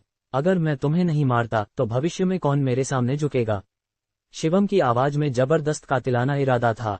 एक पल के लिए कैफ का चेहरा डर से सफेद पड़ गया। उसने जल्दी से बाकी लोगों की ओर देखा और चिंतित होकर चीखा, तुम लोग मेरे लिए गुहार लगाओ। लेकिन ये लोग पहले से ही मौकापरस्त थे, तो वो कैफ के लिए गुहार कैसे लगाते? मिस्टर शिवम, मुझे अपनी गलती का एहसास है। मैं भविष्य में फिर कभी ऐसा नहीं करूंगा। मैं तुमसे अपनी जान की भीख मांगता हूँ। कैफ का शरीर कांप रहा था और वो डर के मारे बोल रहा था। शिवम ने तंज कसते हुए कहा, अगर तुम्हें ये सब पहले पता होता तो तुमने ऐसा क्यों किया? जैसे ही उसने ये कहा, शिवम ने कैफ के सिर की ओर अपना हाथ उठाया। इस नाजुक पल में बाहर का दरवाजा अचानक खुल गया। फिर कुछ पुलिस ऑफिसर अंदर आए। जो आगे था वो एक चौकोर चेहरे वाला आदमी था। उसने ठंडे लहजे में चीखा, शिवम, तुम्हें गिरफ्तार किया जाता है। शिवम ने हल्का सा भौहें सिकोड़ी। गिरफ्तार? तुम कौन हो? शिवम ने भौहें सिकोड़ते हुए पूछा। दूसरे पक्ष ने तंज कसते हुए कहा, मैं पुणे के पुलिस डिपार्टमेंट से हूँ। मेरा नाम लियाम है। लियाम? रघुनाथ का चेहरा बदल गया। उसने जल्दी से कहा, मिस्टर शिवम, लियाम दीपांकर का आदमी है। शिवम का चेहरा तुरंत गहरा हो गया। उसने कभी नहीं सोचा था कि दीपांकर उसे हारने के बाद इतना गंदा हथकंडा अपनाएगा। इसे ले जाओ। लियाम ने हाथ लहराया और कुछ लोग शिवम की ओर बढ़े। तुम क्या करना चाहते हो? रघुनाथ ने जोर से चीखा। लियाम ने ठंडे लहजे में सवाल किया, शिवम, क्या तुम अधिकारियों के खिलाफ जाना चाहते हो? शिवम ने भौहें सिकोड़ी। अधिकारियों के खिलाफ जाना बिल्कुल भी मंजूर नहीं था। इस युग में कोई भी हो, वो अधिकारियों के खिलाफ नहीं जा सकता था। रघुनाथ, पीछे हटो। शिवम ने हाथ लहराया। मिस्टर शिवम। रघुनाथ थोड़ा चिंतित लग रहा था, लेकिन उसके पास कोई चारा नहीं था। शिवम ने लियाम को देखा और उदास स्वर में कहा, मैं तुम्हारे साथ चलता हूँ। लियाम ने तंज कसते हुए कहा, ये बात हुई। फिर कुछ लोग शिवम के पास आए। वे थोड़ा नर्वस लग रहे थे। आखिरकार उनके सामने वो शख्स था जिसने दीपांकर को हराया था, तो नर्वस होना स्वाभाविक था। सभी की नजरों के सामने शिवम को गाड़ी में ले जाया गया। कमीना, डर गया, कैफ ने जोर से हौंकते हुए कहा और उसे अपनी पीठ पर ठंडक महसूस हुई। मुझे पता था कि दीपांकर शिवम को बख्शेगा नहीं। वो मुझे मारना चाहता था। सपने में, कैफ ने ठंडे लहजे में हंफा। रघुनाथ ने कैफ को घूरा और जोर से डांटा, कैफ, क्या तुमने पिछली बार से कोई सबक नहीं लिया? सबक? कैफ ने तंज कसते हुए कहा, क्या तुम्हें लगता है कि शिवम इस बार बाहर निकल पाएगा? मैं तुम्हें बता दूं, अरोड़ा परिवार ने पुणे में सालों से राज किया है। उनके कनेक्शंस तुम्हारी कल्पना से परे हैं। इस बार शिवम वहां पक्का मरेगा। कैफ के शब्दों ने रघुनाथ का चेहरा थोड़ा खराब कर दिया। सचमुच, अरोड़ा परिवार ने पुणे में इतने सालों तक राज किया था। उनके कनेक्शंस बहुत गहरे थे। उनके खिलाफ कुछ करना बहुत मुश्किल था। लेकिन शिवम की सुरक्षा के बिना तुम क्या हो? वापस गैंगस्टर बन जाओ, कैफ ने तंज कसते हुए कहा। फिर उसने ड्राइवर की ओर देखा और चीखा, मुझे हॉस्पिटल ले चलो। ... शिवम के गाड़ी में बैठने के बाद वो तेजी से प्रांतीय राजधानी की ओर बढ़ी। मिस्टर लियाम, मैं जानना चाहता हूँ, मैंने कौन सा कानून तोड़ा है? शिवम ने पूछा। लियाम ने शिवम की ओर देखा और तंज कसते हुए कहा, तुम्हें नहीं पता तुमने कौन सा कानून तोड़ा? तुमने लड़ाई की और लोगों को मारा, है न? ये तुम्हें फांसी की सजा दिलाने के लिए काफी है। शिवम ने भौहें सिकोड़ ली। लियाम गलत नहीं था। शिवम ने वाकई लोगों को मारा था, जैसे उस विदेशी आंतरिक शक्ति पास्ट मास्टर को। उसने राज और ईशांत को भी चोट पहुंचाई थी। लेकिन मार्शल आर्ट्स वालों की आपसी प्रतियोगिताओं को आमतौर पर नजरअंदाज कर दिया जाता था। और उस विदेशी आंतरिक शक्ति पास्ट मास्टर की बात करें तो मीडिया ने शिवम की तारीफ की थी। सबसे जरूरी बात, उनके पास इसका कोई सबूत नहीं था। क्या तुम्हें लगता है हमारे पास सबूत नहीं है? लियाम ने जैसे शिवम के विचार पढ़ लिए हों। उसने कागजों का एक ढेर निकाला और तंज कसते हुए कहा, ये सब तुम्हारे कानून तोड़ने के सबूत हैं। खुद देख लो। शिवम ने कागजात लिए और एक नजर डाली। वो हत्या के मामलों से भरे थे। लेकिन ये सब शिवम ने नहीं किए थे। उसने तो इनके बारे में सुना भी नहीं था। क्या तुम जानबूझकर मेरे साथ छेड़छाड़ कर रहे हो? शिवम ने ठंडे चेहरे के साथ कहा। लियाम ने तंज कसते हुए कहा, तो क्या हुआ अगर मैं कर रहा हूँ? तो क्या हुआ अगर नहीं कर रहा? शिवम, क्या तुम्हें लगता है कि दीपांकर को हराकर तुम शिखर पर पहुंच जाओगे? मैं तुम्हें बता दूं, ये असंभव है। शिवम के चेहरे पर गुस्से का भाव उभरा। उसने लियाम को घूरा और कहा, तुम मुझ पर इल्जाम लगा रहे हो। तुम ही वो हो जिसने कानून तोड़ा। हा। लियाम जोर से हंस पड़ा। शिवम, तुम्हारी बातों पर कौन यकीन करेगा? लियाम ने भौहें उठाकर कहा। शिवम इतना गुस्सा हो गया कि उसका पूरा शरीर कातिलाना ऊर्जा से भर गया। इस कातिलाना ऊर्जा को महसूस करने के बाद भी लियाम डरा नहीं। उसने तंज कसते हुए कहा, मुझे मारना चाहते हो? हिम्मत है। शिवम ने लगभग अपना आपा खो दिया, लेकिन मोनिका की तस्वीर बार बार उसके दिमाग में आ रही थी। नहीं, मैं इस तरह बर्बाद नहीं हो सकता। शिवम ने दांत पीसते हुए कहा। उसने अपनी आंखें बंद की और धीरे धीरे सांस लेना शुरू किया ताकि अपनी मानसिक स्थिति को ठीक कर सके। लियाम ने तंज कसते हुए कहा, यहाँ चुपचाप रहो। गाड़ी तेजी से चली और जल्द ही प्रांतीय राजधानी पहुंच गई। लेकिन शिवम को हैरानी हुई कि उसे पुलिस स्टेशन नहीं ले जाया गया। इसके बजाय उसे एक अपेक्षाकृत दूर दराज जगह पर ले जाया गया। वहां एक विशाल पिंजरा था जिस पर कुछ बड़े शब्द लिखे थे, मार्शल आर्ट्स एसोसिएशन का कैदी हिरासत केंद्र। शिवम ने ऊपर साइन बोर्ड देखा और भौहें सिकोड़ लीं। ये कौन सी जगह थी? उसने इसके बारे में कभी क्यों नहीं सुना? नीचे उतरो। लियाम ने हाथ लहराकर शिवम को गाड़ी से उतरने का इशारा किया। शिवम गाड़ी से उतरा और लियाम के पीछे दरवाजे तक गया। थोड़ी देर बाद अंदर से एक शख्स निकला। शिवम ने गौर से देखा। ये शख्स वाकई एक आंतरिक शक्ति पास्ट मास्टर था। प्रेसिडेंट सुनियो, मैं ये शख्स आपको सौंपता हूँ, लियाम ने बेपरवाही से मुस्कुराते हुए कहा। प्रेसिडेंट सुनियो नाम के शख्स ने हल्का सा सिर हिलाया और कहा, चिंता मत करो, मैं इसे गंभीरता से डील करूंगा। फिर लियाम ने शिवम की ओर देखा। उसने बेपरवाही से मुस्कुराते हुए कहा, ये वो जगह है जो तुम जैसे मार्शल आर्ट्स वालों को डील करती है और मैं यहाँ का वाइस प्रेसिडेंट हूँ। ये पहली बार था जब शिवम को मार्शल आर्ट्स एसोसिएशन और उनकी जिम्मेदारियों के बारे में पता चला। लेकिन ये जगह सरकार की बिल्कुल नहीं लग रही थी। भागने की सोच भी मत, वरना तुम्हें भगोड़ा माना जाएगा। लियाम ने एक बार फिर शिवम के विचार पढ़ लिए। शिवम का चेहरा थोड़ा खराब हो गया। उसने लियाम को ठंडी नजरों से देखा, उसकी आंखों में कातिलाना इरादा था। लियाम, तुम्हारा अंजाम अच्छा नहीं होगा, शिवम ने ठंडे लहजे में कहा। क्या तुम मुझे धमकी दे रहे हो? लियाम जोर से हंसा। मैं तुम्हें सलाह देता हूं कि पहले इस जगह से निकलने का रास्ता सोच लो, लियाम ने तंज कसते हुए कहा। इसके बाद मिस्टर सुनियो ने हाथ लहराया और दो और आंतरिक शक्ति पास्ट मास्टर्स बाहर निकले। उन्होंने शिवम की बांह पकड़ी और जेल की ओर बढ़े। अंदर जाओ। एक पिंजरे तक पहुंचकर दोनों ने शिवम को रूखेपन से अंदर धकेल दिया। पिंजरा धीरे धीरे बंद हो गया और आसपास का माहौल अंधेरे में डूब गया। शिवम ने अपनी हथेली बढ़ाई और एक आध्यात्मिक आग की लौ उसकी हथेली में जल उठी।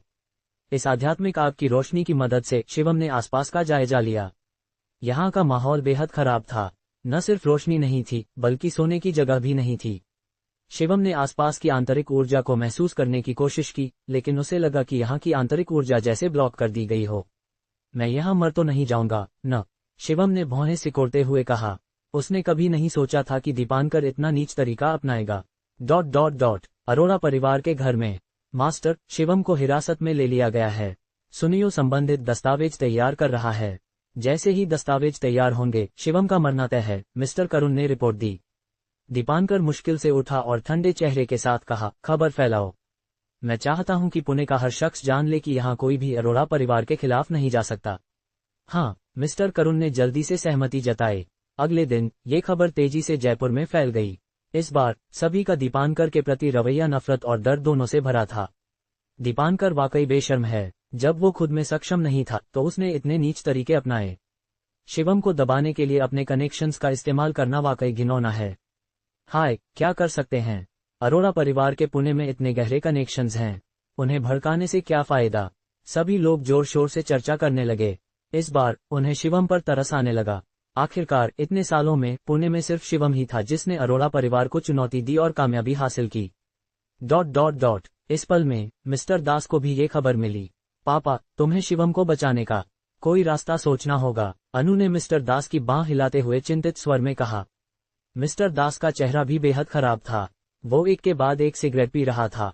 मुझे वाकई नहीं पता था कि दीपांकर शिवम को दबाने के लिए इतना नीच तरीका अपनाएगा, मिस्टर दास ने उदास स्वर में कहा। लेकिन मिस्टर दास के लिए ये मसला भी काफी सिरदर्द था। पुणे में टॉप डॉग होने के नाते दीपांकर का मार्शल आर्ट्स एसोसिएशन के साथ बहुत करीबी रिश्ता था। पहले के सालों में ये अफवाह भी थी कि मार्शल आर्ट्स एसोसिएशन अरोड़ा परिवार का बैकयार्ड था।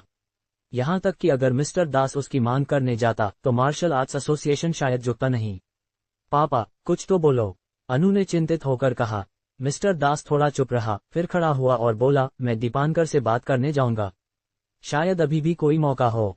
ये सोचकर मिस्टर दास जल्दी से उठा और व्यक्तिगत रूप से गाड़ी चलाकर अरोड़ा परिवार के पास गया। अरोड़ा परिवार के घर में मिस्टर दास दीपांकर के बिस्तर के सामने बैठा और विनम्रता से बोला, मिस्टर अरोड़ा, आपका शरीर कैसा है? दीपांकर ने बेपरवाही से मुस्कुराते हुए कहा, मैं लगभग ठीक हो चुका हूँ। मुझे यकीन है कि जल्द ही मैं अपनी चरम स्थिति में वापस आ जाऊंगा। ये शब्द वास्तव में एक चेतावनी थे। मिस्टर दास इसका मतलब समझ गए और थोड़ा शर्मिंदा महसूस करने लगे। चीफ दास, अगर आपके पास मुझसे कुछ कहने को है तो सीधे कहें, दीपांकर ने बेपरवाही से कहा। ये देखकर मिस्टर दास ने और विनम्रता नहीं दिखाई। वो सीधे मुद्दे पर आए और बोले, मिस्टर अरोड़ा, मैं शिवम के बारे में बात करने आया हूँ। अगर मुझ में अभी भी कुछ अधिकार है तो मैं उम्मीद करता हूँ कि आप शिवम को छोड़ देंगे। ये सुनकर दीपांकर हंस पड़ा। अधिकार, दीपांकर ने भौहें उठाई। मिस्टर दास, जहां तक मुझे पता है आप रिटायर हो चुके हैं, है न? दीपांकर ने बेपरवाही से मुस्कुराते हुए कहा। मिस्टर दास ने हल्का सा भौहें सिकुड़ी और उदास स्वर में कहा, आपका मतलब क्या है? मेरा मतलब क्या है? दीपांकर ने बार बार तंज कसा। मिस्टर दास, मैं आपको बता दूं, अगर पहले की बात होती तो मैं आपसे डरता। अब जब आप रिटायर हो चुके हैं, आपके पास कोई असली ताकत नहीं है। आपको इज्जत देना, आप अपने आप को क्या समझते हैं? दीपांकर ने जोर से चीखा। दीपांकर के शब्द सुनकर मिस्टर दास का चेहरा तुरंत बेहद खराब हो गया। उसने अनुमान लगाया था कि दीपांकर मना करेगा, लेकिन उसे इतनी बेअदबी की उम्मीद नहीं थी। दीपांकर, क्या आपको लगता है कि पुणे में सिर्फ आपकी ही चलती है? मिस्टर दास ने दीपांकर को घूरते हुए कहा। दीपांकर ने ठंडे लहजे में हंफा और कहा, कम से कम आपकी तो नहीं चलती। और मैं आपको बता दूं, मैं न सिर्फ शिवम को बंद रखना चाहता हूं, बल्कि उसे वहां मरते हुए भी देखना चाहता हूं। पुणे में चाहे कितनी भी काबिलियत हो, अगर मैं बोल दूं तो एक जीनियस भी समय से पहले मर जाएगा। मिस्टर दास इतना गुस्सा हो गया कि उसका चेहरा लाल पड़ गया। उसने दीपांकर की ओर इशारा किया और कहा, दीपांकर, मैं तुम्हें कभी नहीं छोड़ूंगा। हा, आप खुद मार्शल आर्ट्स एसोसिएशन जाकर उसकी मांग करें, देखें कि वो झुकते हैं या नहीं, दीपांकर ने व्यंग्यात्मक लहजे में कहा। मिस्टर दास ने दांत पीस लिए और कुछ नहीं कहा। वो मुड़ा और अरोड़ा परिवार के घर से चला गया। दीपांकर की अकड़ के सामने मिस्टर दास कुछ नहीं कर सका। वो अरोड़ा परिवार को मुश्किल में नहीं डाल सकता था और मार्शल आर्ट्स एसोसिएशन भी झुकने वाला नहीं था। एक पल के लिए मिस्टर दास का चेहरा चिंता से भरा था। अगले दिन शिवम अभी भी उस तंग कमरे में बंद था, लेकिन उसे महसूस हो रहा था कि वहां सिर्फ वो अकेला बंद नहीं था। लगता है यहाँ ढेर सारे मार्शल आर्ट्स वाले बंद हैं, शिवम ने धीरे से बड़बड़ाया। वो मदद नहीं कर सका, लेकिन थोड़ा चिंतित हो गया। क्या होगा अगर अरोड़ा परिवार वाकई मार्शल आर्ट्स एसोसिएशन से उसे खत्म करवाने का मन बना ले? फिर वो क्या करेगा? भाग जाऊं, शिवम ने भौहें सिकोड़ लीं। अगर वो भाग गया तो शायद वो कभी भी भारत वापस नहीं लौट पाएगा। फिर वो मुंबई जाकर मोनिका से शादी कैसे करेगा? लेकिन अगर वो नहीं भागा और यहाँ मर गया तो सब कुछ बेकार हो जाएगा। तभी बाहर से कदमों की आवाज आए। थोड़ी देर बाद एक रोशनी की किरण जली। कुछ लोग दरवाजे पर खड़े थे, और जो आगे था वो सुनियो था और दीपांकर का बटलर मिस्टर करुण। दोनों को देखकर शिवम का चेहरा तुरंत ठंडा हो गया। मिस्टर करुण आगे बढ़ा और पिंजरे के बाहर खड़ा हो गया। उसने तंज कसते हुए कहा, शिवम, तो क्या हुआ अगर तुमने उसे हरा दिया? क्या तुम अभी भी कैदी नहीं हो? शिवम ने ठंडे लहजे में कहा, दीपांकर में वाकई दम है। क्या वो पुणे का नंबर 1 इंसान है? बस इतना ही। मिस्टर करुण हंसा और बोला, जीतने वाला सब ले जाता है। अगर तुम कामयाब हो गए तो कौन तुम्हारे तरीकों को याद रखेगा? शिवम अचानक खड़ा हो गया और मिस्टर करुण को घूरा। अगर मुझे पहले पता होता तो मैं दीपांकर को मार डालता। हा, तुम्हें वो मौका नहीं मिलेगा, मिस्टर करुण ने तंज कसते हुए कहा। वो पिंजरे के पास झुका और उदास लहजे में बोला, मैं तुम्हें बता दूं, तुम्हारे मरने के बाद तुम पर निर्भर करने वाले सभी लोग अरोड़ा परिवार द्वारा सताए जाएंगे। मैं तुम्हारे दोस्तों और रिश्तेदारों को इतना तड़पाऊंगा कि वो मरने की भीख मांगेंगे। मिस्टर करुण ने क्रूरता से कहा। ये सुनकर शिवम गुस्से से भड़क उठा।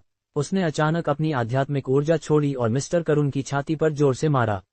मिस्टर करुण उड़ गया। अगर कोई साधारण इंसान इस हथेली से मारा जाता तो वो निश्चित रूप से मर जाता, लेकिन मिस्टर करुण आखिरकार एक आंतरिक शक्तिपास मास्टर था। भले ही उसकी कल्टीवेशन बर्बाद हो गई थी, उसका शरीर अभी भी एक आंतरिक शक्तिपास मास्टर का था। इसलिए उसने सिर्फ खून की एक उल्टी की। शिवम, तुम वाकई नहीं जानते कि तुम्हारे लिए क्या अच्छा है, मिस्टर करुण ने अपने मुंह का खून पोंछते हुए कहा। वो सुनियो की ओर मुड़ा और बोला, प्रेसिडेंट सुनियो, इसे पब्लिक रूम में ट्रांसफर कर दो। सुनियो ने मुस्कुराकर कहा, कोई दिक्कत नहीं। ये कहकर उसने हाथ लहराया और बाहर से 2 आंतरिक शक्ति पास मास्टर्स अंदर आए। अपराधी शिवम को पब्लिक रूम में ट्रांसफर करो, सुनियो ने कहा। हाँ, दोनों ने शिवम को अंधेरे की गहराई में ले गए। शिवम, मैं तुम्हें बता दूं, तुम्हारे दस्तावेज जल्द ही तैयार हो जाएंगे। उस समय तुम पक्का मरोगे। मिस्टर करुण की आवाज पीछे से आए। शिवम ने कुछ नहीं कहा। उसने अपनी मुट्ठियां भींच लीं और गुस्सा उसे लगभग निगल गया। अंदर जाओ। वे पब्लिक रूम तक पहुंच गए। पब्लिक रूम बहुत बड़ा था। इसे पिंजरा कहने से बेहतर इसे एक परित्यक्त बंजर भूमि कहना था। यहाँ कोई बिस्तर नहीं था। सभी लोग जमीन पर सो रहे थे। एक नज़र में पब्लिक रूम में कम से कम दर्जनों मार्शल आर्ट्स वाले थे, और सबसे मजबूत वाला लगभग आंतरिक शक्ति पास मास्टर के दायरे तक पहुंच चुका था। ये मार्शल आर्ट्स एसोसिएशन वाकई बहुत छायादार है, शिवम ने हल्का सा भौहें सिकोड़ते हुए कहा। उसने एक रैंडम जगह ढूंढी और बैठ गया, फिर अपनी आंखें बंद करके ध्यान लगाने लगा। शिवम का दिमाग तेजी से दौड़ रहा था। उसने अनगिनत तरीके सोचे, लेकिन कोई भी काम नहीं करता था। क्या मुझे वाकई यहाँ मरना होगा? शिवम के चेहरे पर निराशा का भाव उभरा। उसकी मानसिक स्थिति तेजी से अस्थिर हो रही थी, जैसे वो किसी भी पल फट पड़ने वाला हो। नहीं नहीं, मैं यहाँ बिल्कुल नहीं मर सकता, शिवम ने दांत पीसते हुए कहा, और उसका पूरा शरीर रोशनी की लहरों से चमकने लगा। वो खड़ा हुआ और पिंजरे के निकास को देखा, जबकि उसके शरीर की ऊर्जा अचानक फट पड़ी। बच्चे, मैं तुम्हें सलाह देता हूँ कि इस विचार को छोड़ दो। तभी उसके बगल में किसी ने अचानक चेतावनी दी। हालांकि मार्शल आर्ट्स एसोसिएशन एक गैर सरकारी संगठन है, लेकिन ये दुनिया भर के मार्शल आर्ट्स वालों के दिलों में एक खास जगह रखता है। अगर तुम जबरदस्ती पिंजरे से निकल गए तो तुम पूरी दुनिया के दुश्मन बन जाओगे, उस शख्स ने आगे कहा। शिवम की भौहें तुरंत सिकुड़ गईं। ये बहुत साफ था कि martial arts association martial arts वालों के दिलों में एक आधिकारिक संगठन था। कोई भी उन्हें नाराज करने को तैयार नहीं था। शिवम की आंतरिक ऊर्जा स्थिर होने लगी। उसने गहरी सांस ली और धीरे से बड़बड़ाया, शायद अभी भी कोई मौका हो। मिस्टर दास और बाकी लोग निश्चित रूप से कोई रास्ता सोचेंगे। ये सोचकर शिवम ने अपनी आंतरिक ऊर्जा वापस ले ली और फिर से बैठ गया। तभी पास में कुछ हंगामा होने की आवाज आई। मेरे सामने घुटने टेको। मुड़कर देखने पर उसने देखा कि 4-5 मार्शल आर्ट्स वाले एक युवक को घेर रहे थे। ये 4-5 लोग सभी आंतरिक शक्ति पास्ट मास्टर दायरे में थे और उनकी ताकत असाधारण थी। जबकि घिरा हुआ युवक, उसकी ताकत नगण्य थी। सपने में भी नहीं। भले ही मैं मर जाऊं, मैं तुम्हारे सामने नहीं झुकूंगा, युवक ने गुस्से में गर्जना की। पहले तो शिवम को इस तरह की चीज की बिल्कुल परवाह नहीं थी, लेकिन इस युवक की आवाज उसे कुछ जानी पहचानी लगी। उसने अपनी आंखें खोली और आवाज की दिशा में देखा। उसने देखा कि घिरा हुआ युवक वाकई जुनैद था। जुनैद यहाँ क्यों है? शिवम का चेहरा बदल गया और वो तुरंत खड़ा होकर जुनैद की दिशा में बढ़ा। कुछ मार्शल आर्ट्स वालों ने अपने हाथ उठाए और जुनैद के कंधों पर दबाव डाला। तुम घुटने नहीं टेक रहे हैं न? तो हम तुम्हारी टांगें तोड़ देंगे और तुम्हें जिंदगी भर घुटनों पर रहने देंगे। अगुवा करने वाला एक तगड़ा आदमी गुस्से में चीखा। जुनैद के माथे पर पसीने की बूंदें टपक रही थीं, लेकिन फिर भी वो जबरदस्ती टिका रहा। तुम बहुत अकड़ दिखा रहे हो, तगड़े आदमी ने ठंडे लहजे में हंफा। उसने अपनी खुरदरी हथेली जुनैद की ओर उठाई। जैसे ही ये हथेली जुनैद के शरीर पर पड़ने वाली थी, एक नाजुक और सुंदर हथेली ने उसकी कलाई पकड़ ली। तगड़े आदमी ने हल्का सा भौहें सिकुड़ी और गुस्से में चीखा, कौन मेरे काम में दखल देने की हिम्मत करता है? तेरा बाप, शिवम ने ठंडे लहजे में कहा। अगले ही सेकंड में शिवम ने अपनी हथेली से जोर लगाया और तगड़े आदमी की कलाई को चकनाचूर कर दिया। तीव्र दर्द ने तगड़े आदमी को पागलों की तरह चीखने पर मजबूर कर दिया। आसपास के लोग और भी गुस्से में आ गए और शिवम की ओर बढ़े, लेकिन शिवम के सामने ये आंतरिक शक्ति पास्ट मास्टर्स कुछ भी नहीं थे। शिवम बेहद क्रूर था। हर मूके के साथ किसी की बांह या टांग टूट जाती। कुछ ही मिनटों में ये 4-5 आंतरिक शक्ति पास्ट मास्टर सब घायल हो गए। मिस्टर शिवम, तुम यहाँ क्यों हो? जुनैद ने हैरान होकर कहा। शिवम ने जुनैद के कंधे पर थपथपाया। फिर उसने भीड़ पर नजर डाली और ठंडे लहजे में कहा, तुम लोगों को दूसरों को घुटने टेकवाना बहुत पसंद है। बच्चे, अपने काम से काम रख, किसी ने दांत पीसते हुए कहा। शिवम ने उसकी ओर देखा और फिर अपनी बड़ी हथेली बढ़ाई। मक्खी मारने की तरह उसने उसे जमीन पर पटक दिया। तुम लोगों को घुटने टेकवाना पसंद है न? तो मैं तुम सबको घुटनों पर बैठने का स्वाद चखाता हूँ, शिवम ने ठंडे लहजे में कहा। अगले ही सेकंड में शिवम ने हमला कर दिया। कुछ ही सेकंडों में इन आंतरिक शक्ति पास्ट मास्टर्स के घुटने सब चकनाचूर हो गए। इतनी जबरदस्त ताकत और बेरहम तरीकों ने तुरंत माहौल को भारी कर दिया। कई लोग डरते हुए कि कहीं वे फंस न जाएं, 2 कदम पीछे हट गए। इतनी छोटी सी बात के लिए इतना ज्यादा करने की जरूरत नहीं है। इस वक्त एक नौजवान ने मुस्कुराते हुए कहा। शिवम ने उसकी तरफ देखा और कुछ नहीं कहा। उसने बस हाथ हिलाया और एक ऊर्जा की लहर तुरंत उस पर दबाव डालने लगी। इस ऊर्जा के झटके के तहत वह नौजवान जैसे भारी चोट खा गया। एक धमाके के साथ वह जमीन पर घुटनों के बल गिर पड़ा। अभी जब जुनैद को ये लोग तंग कर रहे थे, तब तुमने एक शब्द नहीं कहा। अब अच्छा बनने का नाटक क्यों कर रहे हो? सबके साथ घुटनों पर बैठो, शिवम ने ठंडे लहजे में कहा। सब लोग हैरान रह गए। किसी ने नहीं सोचा था कि ये नौजवान, जिसे अभी अभी बंदी बनाया गया था, इतना ताकतवर होगा। वे कुछ आंतरिक शक्ति के मास्टर तो और भी घबरा गए। उनमें से कौन बाहर की दुनिया में बड़ा शख्स नहीं था?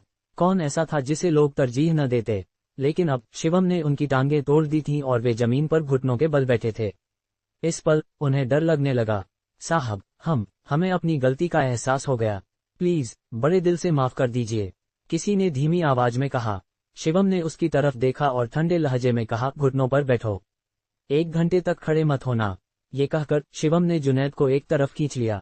मिस्टर शिवम, तुम्हारी ताकत इतने ऊंचे स्तर पर पहुंच गई है, जुनैद ने चमकती आंखों के साथ उत्साहित होकर कहा। शिवम ने उसकी बात को नजरअंदाज किया और भौहें सिकोड़ते हुए कहा, तुम यहाँ क्यों हो? जुनैद ने इस बात का जिक्र होने पर आह भरी। फिर जुनैद ने पूरी कहानी सुनाई। बातचीत के बाद शिवम को पता चला कि जुनैद की एक बहन है जो प्रांतीय राजधानी में पढ़ाई कर रही है। जब वह थककर परिवार के लिए काम करता था तब उसने अपनी बहन को प्रांतीय राजधानी में व्यवस्थित किया था। अब जब वह शिवम के लिए काम करता था, वह अपनी बहन को जयपुर लाना चाहता था ताकि उसकी देखभाल कर सके। लेकिन मुझे नहीं पता था कि मैं प्रांतीय राजधानी में किसी को नाराज कर दूंगा। वह शख्स मार्शल आर्ट्स एसोसिएशन के एक मेंबर का रिश्तेदार है, जुनैद ने कड़वी मुस्कान के साथ कहा। मैंने उससे थोड़ा झगड़ा किया और फिर मुझे 3 साल के लिए बंद कर दिया गया। ये सुनकर शिवम का चेहरा और भी ठंडा हो गया। इससे शिवम का मार्शल आर्ट्स एसोसिएशन के प्रति इंप्रेशन और खराब हो गया।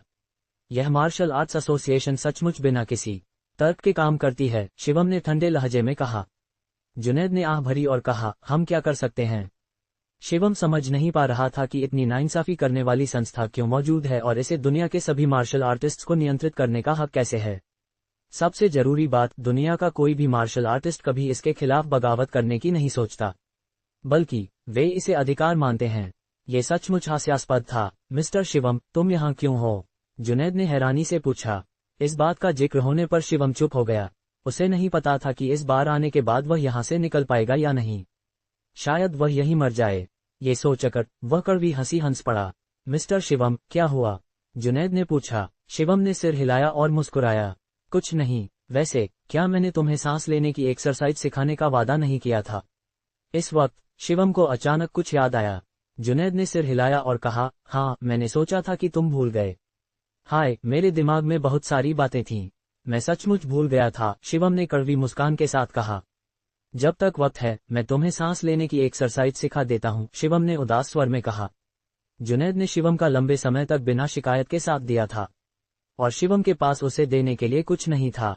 ये सांस लेने की एक्सरसाइज शायद सबसे अच्छा तोहफा हो। जुनैद ने जल्दी से सिर हिलाया और कहा, ठीक है। इस तरह दोनों एक तरफ चले गए और शिवम ने उसे सांस लेने की एक्सरसाइज सिखाना शुरू किया। जुनैद में टैलेंट था, लेकिन उसके पास बड़े परिवार के संसाधन नहीं थे। शिवम की सिखाई के तहत जुनैद ने सिर्फ 1 घंटे में इस सांस लेने की एक्सरसाइज को समझ लिया। मिस्टर शिवम, मुझे लगता है कि यह मेरे द्वारा कल्टीवेट की गई आंतरिक शक्ति से अलग है, जुनैद ने हैरानी के साथ कहा। शिवम ने मुस्कुराकर कहा, यह आंतरिक शक्ति से कहीं ज्यादा ताकतवर है। इस तरीके को याद रखो और भविष्य में धीरे धीरे कल्टीवेट करो। देर सवेर तुम्हारी ताकत तुम्हारी कल्पना से भी ज्यादा हो जाएगी। जुनैद ने और कुछ न कहते हुए बार बार सिर हिलाया। शिवम, इस वक्त बाहर से अचानक एक चीख सुनाई दी। मुड़कर देखने पर सुनियो को दरवाजे पर खड़ा देखा। शिवम ने थोड़ा भौहें सिकुड़ी और तुरंत जेल के दरवाजे की ओर बढ़ा। क्या कोई काम है? शिवम ने ठंडे लहजे में पूछा। सुनियो ने शिवम को ऊपर से नीचे तक देखा और फिर उदासीनता से कहा, तुम्हें अपना बगावती रवैया थोड़ा कम करना चाहिए। मुझे ये बिल्कुल पसंद नहीं। तुम्हें पसंद न होने से मुझे क्या? शिवम ने ठंडी मुस्कान के साथ कहा। ये सुनकर सुनियो के चेहरे पर आखिरकार गुस्सा झलका। उसने गहरी सांस ली और अपने गुस्से को दबाया। उसने ठंडे लहजे में कहा, मैं तुम्हें एक मौका देने की नीयत से आया हूँ। हो, सच में? शिवम ने भौहें उठाईं। उसे यह बात हास्यास्पद लगी। मौका देना? अरोड़ा परिवार के तौर तरीकों के साथ क्या वे किसी को मौका देंगे? सुनियो ने आगे कहा, मुझे पता है कि तुम एक फार्मासिस्ट हो। हमारी मार्शल आर्ट्स एसोसिएशन टैलेंट की कद्र करती है, इसलिए हमने तुम्हें एक मौका देने का फैसला किया। शिवम ने कुछ नहीं कहा और सुनियो को आगे बोलने का इशारा किया। अगर तुम ईशांत को ठीक करने के लिए तैयार हो तो हम तुम्हें जाने दे सकते हैं और तुम्हें यहाँ से निकलने दे सकते हैं। जेमे यंग, सुनियो ने मुस्कुराकर कहा। शिवम के चेहरे पर हैरानी झलकी। उसने आश्चर्य से कहा, क्या तुमने जो कहा वह सच है? बिल्कुल, सुनियो ने मुस्कुराकर कहा। शिवम, ये तुम्हारे लिए एक अच्छा मौका है, इसे मिस मत करो, सुनियो ने धैर्य के साथ कहा। शिवम ने कुछ नहीं कहा। उसने थोड़ी सहलाते हुए सोच में पड़ गया। अच्छे से सोच लो, ऐसे मौके बार बार नहीं आते। आखिरकार तुम दुनिया के इकलौते फार्मासिस्ट नहीं हो। सुनियो ने देखा कि शिवम मानता दिख रहा है और उसके चेहरे पर हैरानी झलकी। कोई जरूरत नहीं सोचने की, मेरे साथ चलो, सुनियो ने जल्दबाजी में कहा। लेकिन इस वक्त शिवम ने सिर हिलाया और ठंडी मुस्कान के साथ कहा, सॉरी, मैं इनकार करता हूँ। ये सुनकर सुनियो का चेहरा तुरंत बदल गया। तुम इनकार कर रहे हो? सुनियो का लहजा ठंडा हो गया। शिवम, तुम्हें अच्छे से सोचना चाहिए। ये तुम्हारे जिंदा रहने का इकलौता मौका है। दुनिया में कई फार्मासिस्ट हैं और ईशांत को ठीक करने वाले अनगिनत लोग हैं। अगर हम टैलेंट की कद्र न करते तो तुम्हें यह मौका न मिलता। शिवम ने सुनियो को देखा और ठंडी मुस्कान के साथ कहा, प्रेसिडेंट सुनियो, मैं पिछले 30 सालों से बेवकूफ बना हूं, इसलिए मुझे लोग झूठ बोलना पसंद नहीं। अगर फार्मासिस्ट इतने आसानी से मिल जाते तो अरोड़ा परिवार मेरे पास क्यों आता? और अगर मैंने सचमुच ईशांत को ठीक कर दिया तो अरोड़ा परिवार के चरित्र के साथ वे मुझे जाने नहीं देंगे, है ना? इन शब्दों ने सुनियो का चेहरा तुरंत बदल दिया। ये साफ था कि शिवम ने सही अनुमान लगाया था। सुनियो का शिवम को छोड़ने का कोई इरादा नहीं था। वह शिवम का इस्तेमाल ईशांत को ठीक करने के लिए करना चाहता था और फिर उसे वापस बंद कर देना चाहता था। हाँ, शिवम, अगर तुम मेरे दिए मौके का इस्तेमाल नहीं करते तो मुझे बेरहम होने के लिए मत दोष देना, सुनियो ने ठंडे चेहरे के साथ कहा। मैं जल्द ही मटीरियल सबमिट कर दूंगा। उस वक्त तुम्हें पछताने का मौका भी नहीं मिलेगा, सुनियो ने ठंडे लहजे में डांटा। तुम्हें इसकी चिंता करने की जरूरत नहीं, शिवम ने बिना किसी भाव के कहा। ये कहकर शिवम मुड़कर चला गया।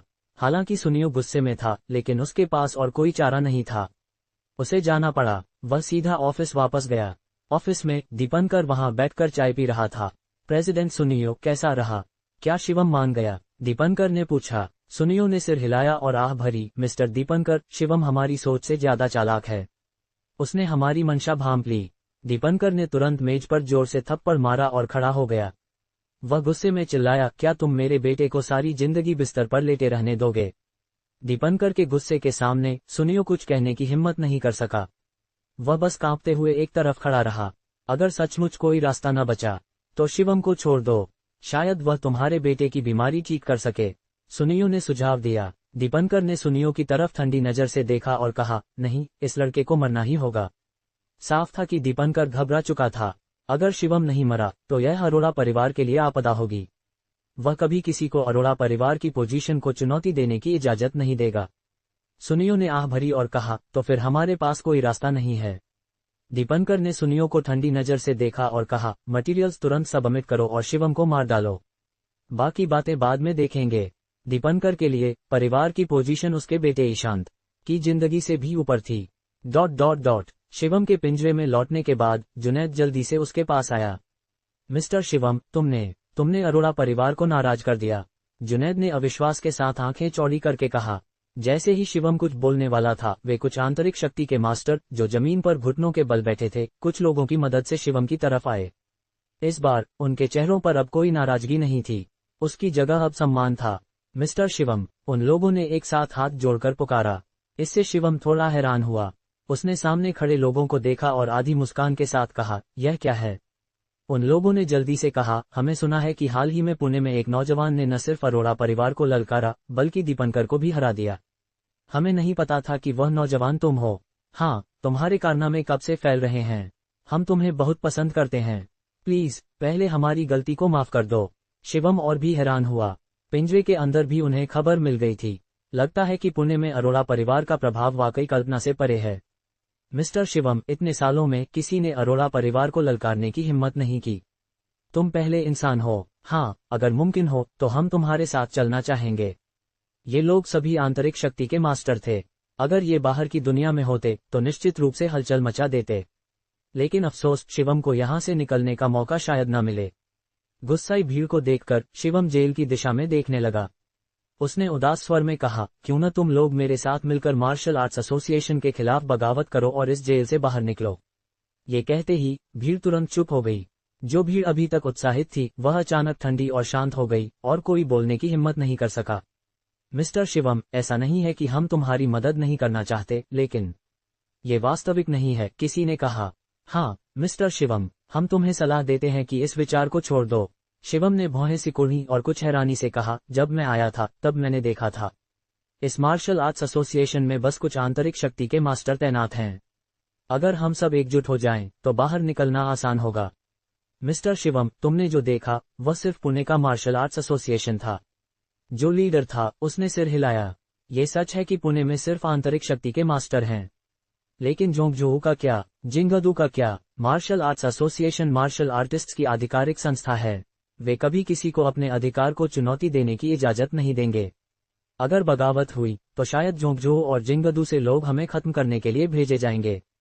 ये सुनकर शिवम को तुरंत समझ आ गया, यह मार्शल आर्ट्स एसोसिएशन शायद एक विशाल संगठन है। इतने सालों में उन्होंने गहरी जड़ें जमा ली हैं। उनके खिलाफ बगावत करना इतना आसान नहीं था। मिस्टर शिवम, हमें माफ करो, उन्होंने हाथ जोड़कर कहा। शिवम ने मुस्कुराकर कहा, मैं तो मजाक कर रहा था। भविष्य में तुम लोग जुनैद का ख्याल रखना। मिस्टर शिवम, तुम निश्चिंत रहो, सबने कहा। वे ज्यादा समय से बंदी नहीं थे, इसलिए वे शिवम के साथ यह जोखिम नहीं लेना चाहते थे, और शिवम ने इस बात का फिर से जिक्र नहीं किया। वक्त तेजी से बीत गया। शाम को सुनियो ने शिवम से संबंधित मटेरियल्स तैयार कर लिए। ये मटेरियल्स शिवम की जान लेने के लिए काफी हैं। सुनियो ने मटेरियल्स दीपंकर को सौंप दिए। दीपंकर ने मटेरियल्स को देखा और ठंडी मुस्कान के साथ कहा, ठीक है, देर मत करो, देर हुई तो चीजें बदल सकती हैं। सुनियो, कल सुबह शिवम को सजा दे दो। सुनियो ने सिर हिलाया और कहा, समझ गया। दीपंकर वहां ज्यादा देर नहीं रुका। मार्शल आर्ट्स एसोसिएशन से निकलने के बाद उसने मिस्टर जोंग को खबर फैलाने के लिए कहा।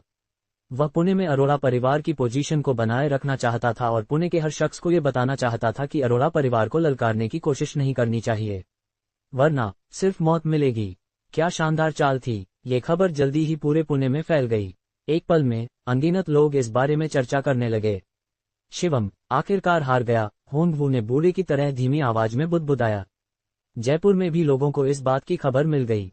हा, मुझे पता था कि शिवम जरूर मरेगा।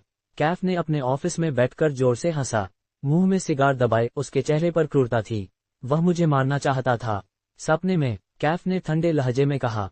फिर कैफ ने दरवाजे की तरफ चिल्लाकर कहा, मिस्टर दास को अंदर बुलाओ। थोड़ी देर बाद एक नौजवान अंदर आया। उसके पीछे लोगों का एक बड़ा समूह था, और वह नौजवान, जिसे लिटिल दास कहा जाता था, एक असली 8वें स्तर का आंतरिक शक्ति मास्टर था। उसकी ताकत जुनैद से भी ज्यादा थी। मिस्टर कैफ, मिस्टर दास ने झुककर पुकारा। कैफ ने ठंडी मुस्कान के साथ कहा, शिवम अब जेल में है और कल उसे सजा दी जाएगी। हमें जयपुर में थोड़ा हंगामा करना चाहिए। मिस्टर दास, कुछ लोगों को लेकर आज रात रघुनाथ का हिसाब करो। हाँ, मिस्टर कैफ, लिटिल दास ने हल्के से सिर हिलाया और कहा। मिस्टर कैफ, अगर शिवम मर गया तो आत्मा पोषण गोली। कैफ के सेक्रेटरी ने थोड़ा भौहें सिकोड़ते हुए कहा। कैफ ने ठंडी मुस्कान के साथ कहा, मैंने पहले ही तैयारी कर ली है। एक बार शिवम मर गया तो सिर्फ एक शख्स आत्मा पोषण गोली बना पाएगा, और वह है मिस्टर ललन। अगर मिस्टर ललन को कंट्रोल कर लिया तो यह आत्मा पोषण गोली सिर्फ मेरी होगी। दोस्तों, ये एपिसोड यहीं तक था। अगर आपको ये कहानी पसंद आई तो कृपया कमेंट में जरूर बताएं ताकि हमें प्रेरणा मिले और हम अगला एपिसोड जल्दी से जल्दी ला सकें। इस कहानी के बारे में अपने कमेंट्स में राय दें ताकि हमें पता चले कि आपको हमारी ये कहानी पसंद आई या नहीं। इससे हमें इस कहानी को अपने चैनल पर जारी रखने में मदद मिलेगी।